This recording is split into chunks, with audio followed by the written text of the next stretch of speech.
What is it that makes a people rich? What is it that makes a people economically sound and powerful? It is business and industry. It means that you have to produce something.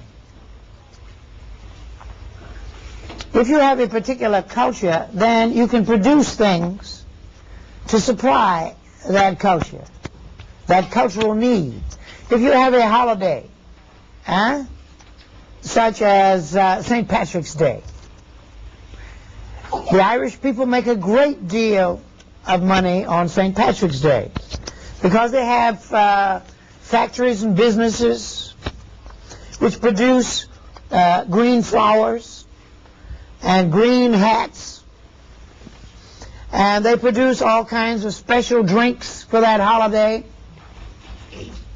And so a holiday then means that this is a time when your people can produce something that you need, something that you are going to wear.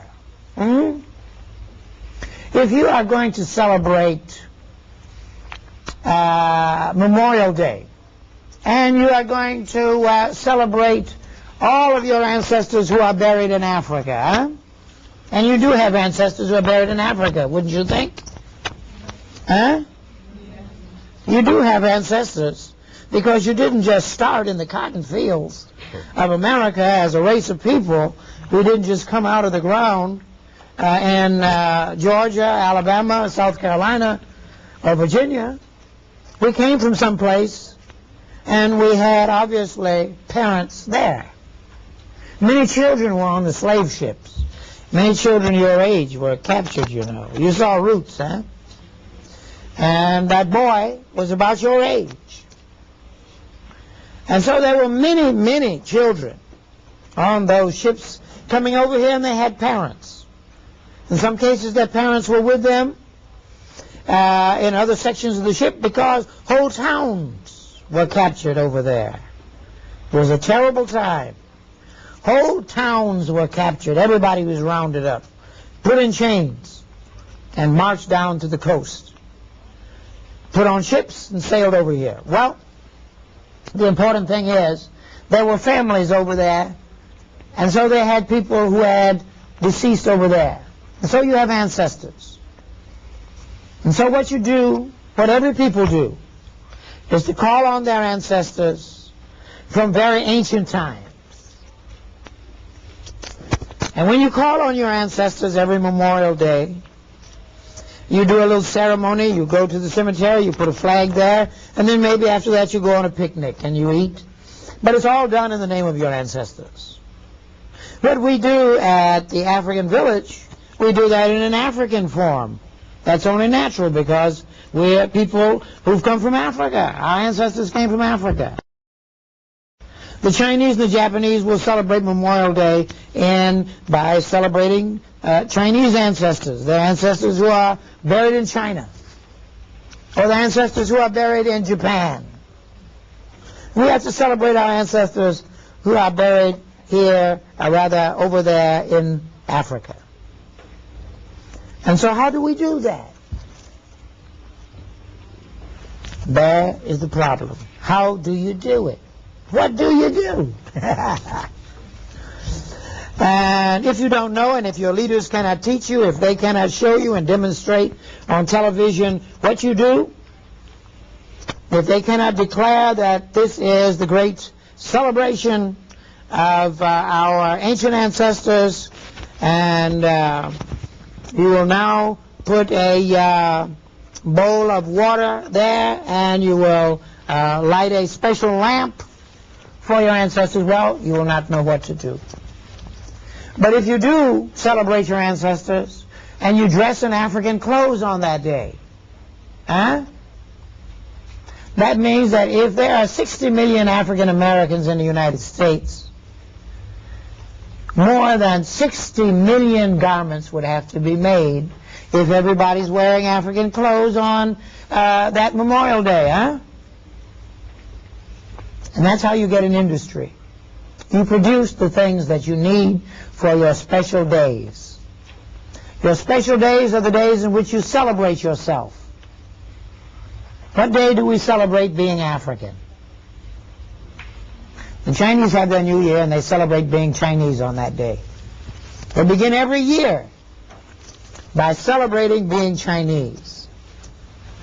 And the Jewish people, who have, of course, their New Year, the Jewish New Year, they also celebrate being Jewish. When do you celebrate being African? And so we then will have to establish those days, No one's going to do that for you. The leadership of the Japanese announced to the Japanese when the Japanese New Year or the Japanese festival is going to take place. And same thing among the Jewish people. The African New Year takes place on the 21st of March. 21st and 22nd and 23rd is 3-day celebration. And so that becomes one of the first things which you should know. Be prepared on that day to put on your African attire. Be prepared on that day then to celebrate your African name. Each of you must have a last name which is an African name. And before we leave here, hopefully sometime today, every one of you should have an African name. You should have an African name. And we see that our director is telling us to wind it up. But the important thing is that you are going to have something that by the end of this 10-year period, you will be strong, you will be economically sound. You will not just grow up and look for a job, you will grow up to go into business. Sure.